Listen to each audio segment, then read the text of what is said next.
Ho scombussolato. Uhm, sì, ho dei momenti dove si mi prende un po' tanto. Aggredita e picchiata selvaggiamente da due scippatori, è ancora molto scossa la donna di 40 anni, vittima della brutale rapina in via Schiavonesca a Ponzano. La signora è in bici e percorre la strada da Barruchella verso la scuola Gastaldo. La scena, immortalata dalle telecamere di videosorveglianza delle abitazioni della zona. Pochi istanti dopo si vede uno scooter grigio scuro con in sella due uomini. Entrambi indossano tute nere e casco integrale grigio. Hanno appena incrociato la donna e l'hanno individuata come vittima perché invertono il senso di marcia nello slargo d'accesso ad una casa, ma prima di partire si fermano, uno scende e alza la targa. Pochi secondi dopo tentano di scippare dal cestino della bici il marsupio della signora, ma lei reagisce e trattiene il borsello, come ci racconta al telefono il compagno della donna. Lei ha afferrato il marsupio, in quell'istante si vede che il secondo erano in due sullo scooter. Non si vede che non se l'aspettava, è caduto indietro.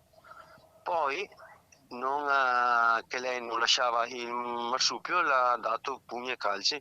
Pugni e calci sferrati senza pietà alla testa, al corpo. La donna terrorizzata urla chiedendo aiuto. Ad udire le grida un'anziana residente proprio davanti al luogo dell'aggressione. Questa signora chiamava: aiuto, aiuto, aiutatemi. Nel frattempo che io sono arrivata qui al cancello, è arrivata una macchina, una signora, e si è ferma.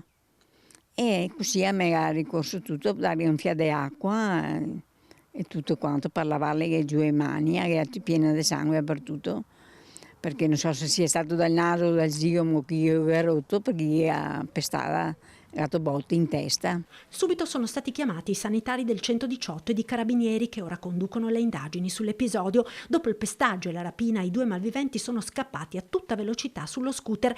Arrivati all'incrocio della scuola, sono stati notati da un testimone che ha sentito urlare «Va di là!» e li ha visti sfrecciare verso il baston.